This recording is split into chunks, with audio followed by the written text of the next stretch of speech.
Hello, welcome to the Lions Intermediate Communications Podcast. I'm Cody. And I'm Darren. And we're the hosts. Hello everyone, I'm Cody and here's my co-host Darren. Hi. And today our guests are the BTB crew. Would you like to introduce yourselves?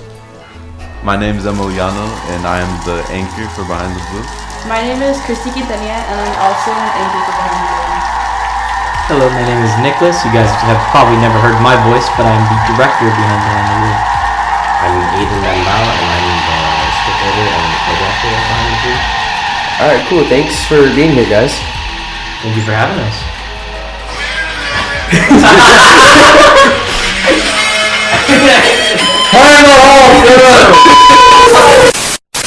So, thanks for being here, guys.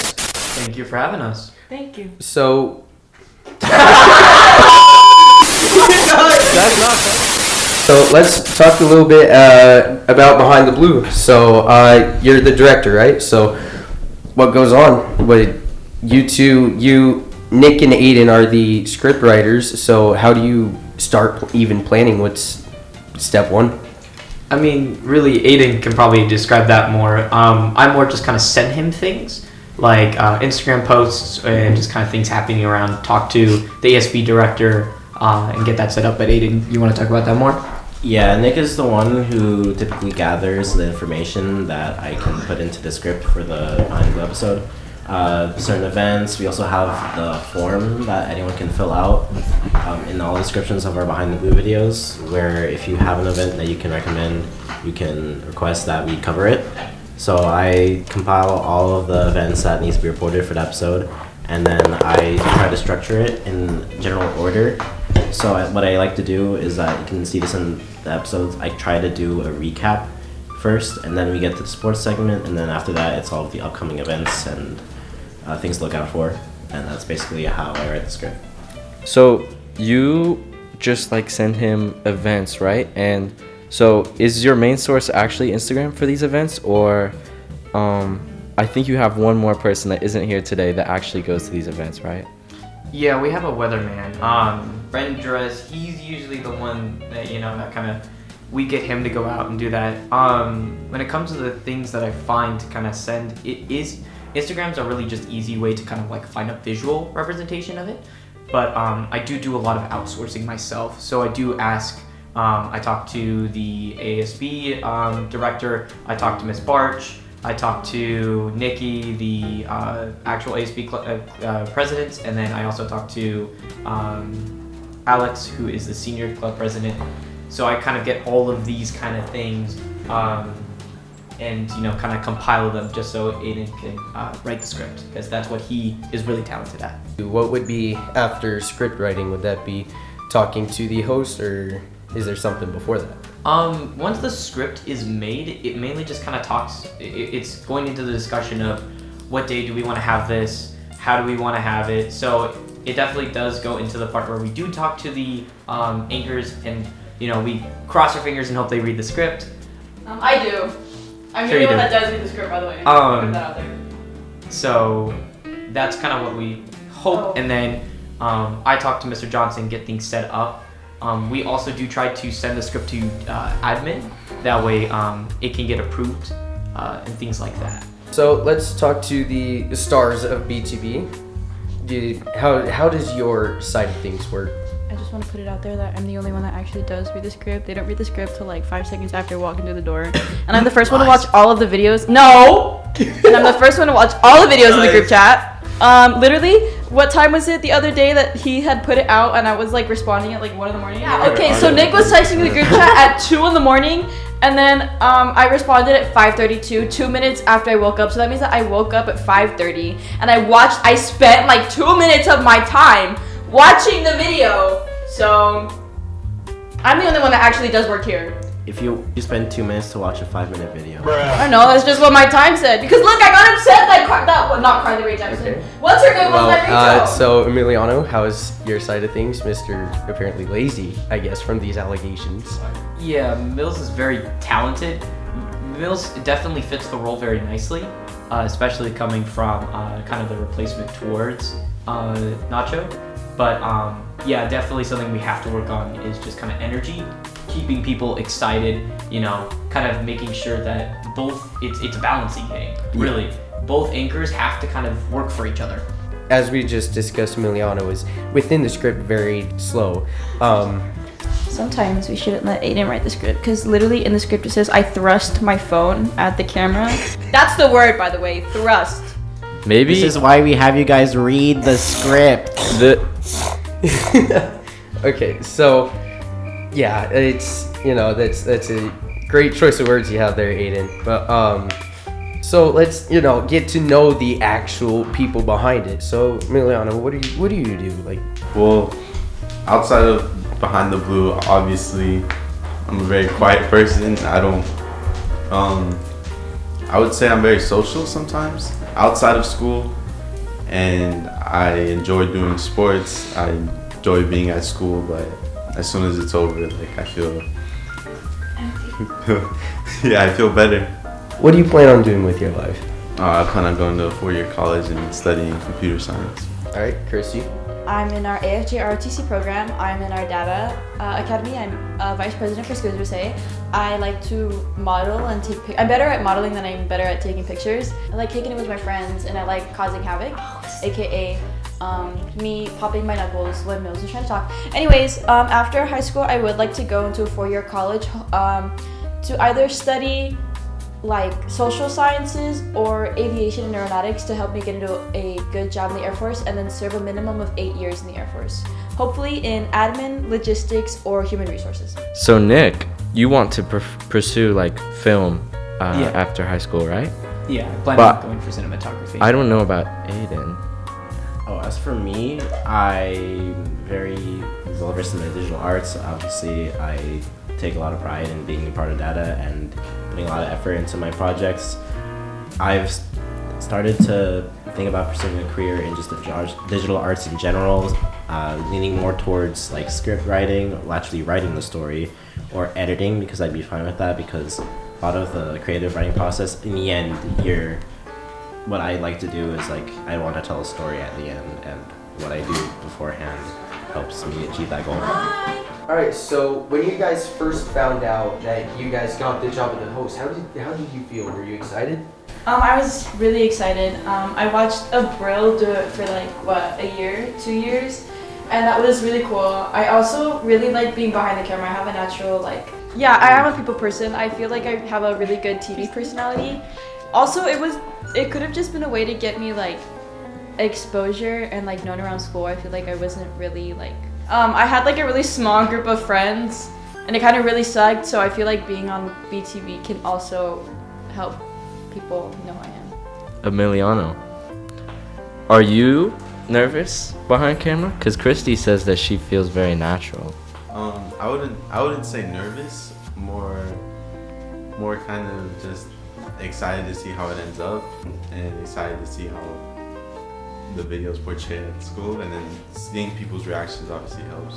How do you feel when you see those? You do see those in class, right?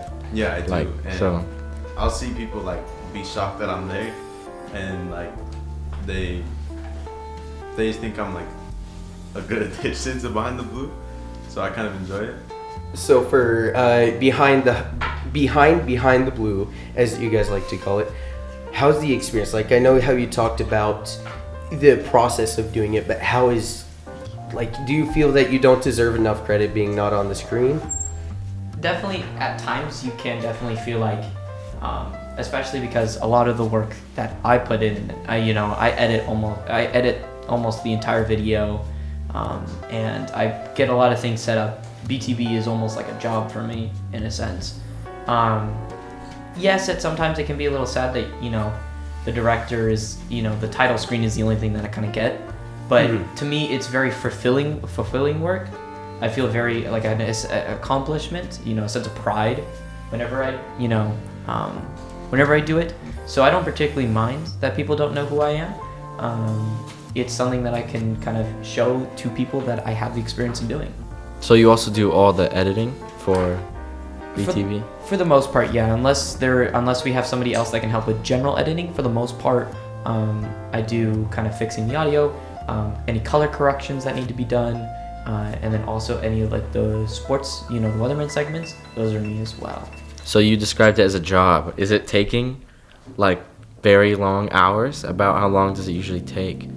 Well, I can definitely put in the example of the episode 2, where I stayed up till 4 o'clock the day before on that Monday, and I edited for almost 5 to 6 hours.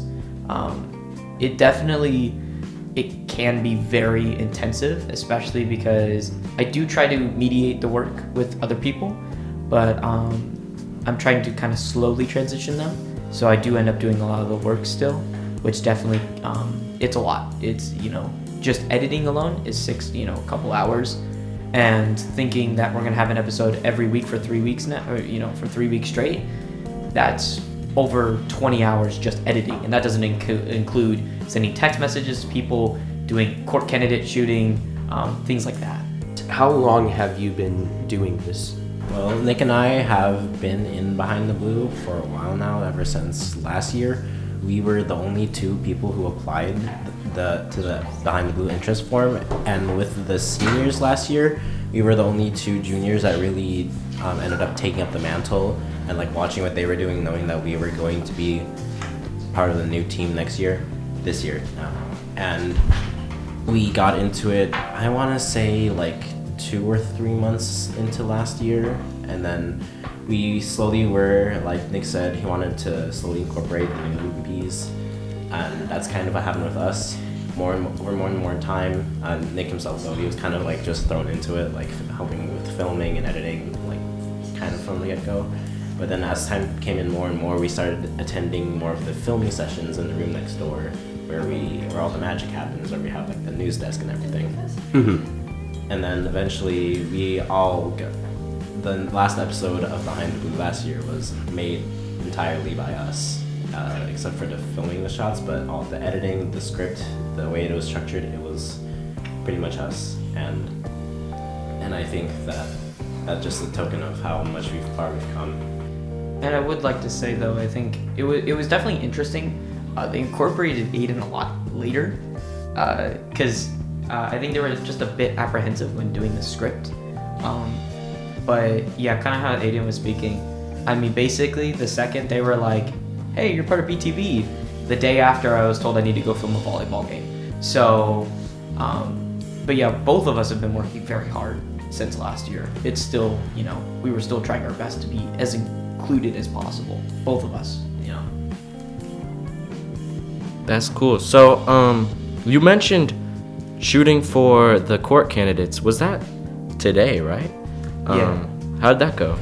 All of us were here this morning. All of us here in this room, Nick, Christy, Mills, and I. And we had photographers, a couple of other members from Behind the Blue, and we all shot pictures and took some videos. It ended up being like really late to our first period because it ended up bleeding into school time. And I think like the experience itself, last year we were only able to really just watch how they were doing it, like shooting the videos, taking the pictures of the court candidates, and just the court in general. But typically, that was basically our first real experience of like just running the entire thing by ourselves. There are certain guidelines that we have to follow for admin. And if we don't meet those guidelines, or they don't think that something's right with the script, we do have to fix it. So I heard that they can like decline your episode. Has that ever happened? And like what goes into that? You gotta like start from the beginning, right? Yeah, it definitely, we've already had setbacks this year. So actually around when everything started flooding, we were gonna release an episode, but I guess there were some issues with the episode itself that kind of led to delays, which was very unfortunate. So we've had to reshoot already an episode like 2 or 3 times. And that was just for the first episode. So that's why it came out so late. That's pretty crazy. What was there like a specific issue you can share with us that admin had with your original videos? The only comment, like for sure, that we did get, and this is something that has to apply to every future episode from now on, is the word choice when referring to people. So, for example, if we were to call the freshmen something like newbies or anything like that, freshies, it could be seen as derogatory, but while most people can take that, kind of have to take into account the broader audience, even if there are those people who just can't handle that kind of stuff. I want to see, what is the lightest thing that admin has rejected you for? The lightest thing, in my opinion, was when I was supposed to like slap Mills, but like I didn't want to slap him because I didn't want him like, I don't know, I didn't want him to like hate me. So I go and like I literally miss his face. There's like an inch and a half between it, and they shut it down completely. We had to refilm the whole I was gonna say bad word, the whole episode. The things that we were covering were like already outdated. Like there was literally no point in putting them in our episode. So it was really stressful because you know how many times I had to refilm that? We had to refilm that like 6 times, bro. Wow. I was tired. So is it really that tiring slapping this though? Yeah, if you listen to the audio, me and Mills talk to Pebbles, and we have a couple HR complaints that don't get filed, by the way. For reference, Pebbles is our mascot. It's the little plushie inside the mug. Yesterday's episode, I picked her up out of her cup, and it was so cute. Nick like zoomed in and gave Pebbles some words. yeah, my third period is boring. No one reacted to that. And when it does come to refilming, most of the time when it's something like this severe and we aren't told about the issues and we can't fix it as soon as possible, then the episode would have to be delayed a week, meaning that all irrelevant information that was in there has to be scrapped and then rewritten. Plus, you have to add in new information from a week after the stuff that comes out. So not only does the anchors have to refilm, we all have to refilm that stuff. The script also has to be rewritten, and if there are any events that are too outdated, then the footage just doesn't get used. It's very annoying. So how many takes are you usually doing per episode? So we usually do like different scenes. We separate the runs each way, and so some scenes it'll only be a few lines, and usually mistakes don't usually happen often. Either me, Christy, or Brandon will mess up in some way and mess up a line in the script, so we have to redo it. But it's usually not a long process, and it only takes about a couple full runs to complete an episode. Chrissy, how's your day? My day has actually been so stressful. So I woke up at 5:30. I was supposed to wake up at like 6:30. I got to school 7:15. I had my full-length mirror. I don't even know how to get that home, by the way. And we started like prom. We started homecoming candidate photos like at 9. And mind you, I'm sitting on this bench for like 2 hours. Anyways, besides that, I kind of love being stylist. I was today's stylist for the candidate photos. It was perfect. I got to like nitpick on everything. It was absolutely amazing. Anyways, I missed first period because of that. And then I texted my dad. Now my dad's mad. He's happy to get that fixed. Oh, I'm supposed to get fixed today. Oh, I'm too late. Anyways, I really enjoyed the second period. We watched the video about we almost finished the documentary about United 93 flight, and I'm really like crying. I have to watch another because it's sad. And then third period we were watching. We were talking about like anything. Anyways, in my fourth period, I just studied for the test that we're preparing to have tomorrow. Then you know how to test tomorrow. We're supposed to have Friday. We're gonna do it Friday. We're gonna have my favorite semester long. He plays Chinese music, and then he just lets us do whatever we want. And then fifth period, I spent my period up in 502 doing. I spent it up in 502 looking to see if we could get looking to high school some more gear. Turns out the only thing we can give them is one white medium-sized V-neck to go under their shirts. And then in 6th period, I'm spending my time instead of doing my project. I spent my 6th period, instead of doing my headshots like I'm supposed to be, I'm sitting in this funny little podcast and wreaking havoc. You guys want to hear some ASMR? No, we don't. I love So guys, So Nick, how was your day? Good. I mean, it's definitely been very busy. I mean, I woke up probably at 7, and it's just been kind of nonstop.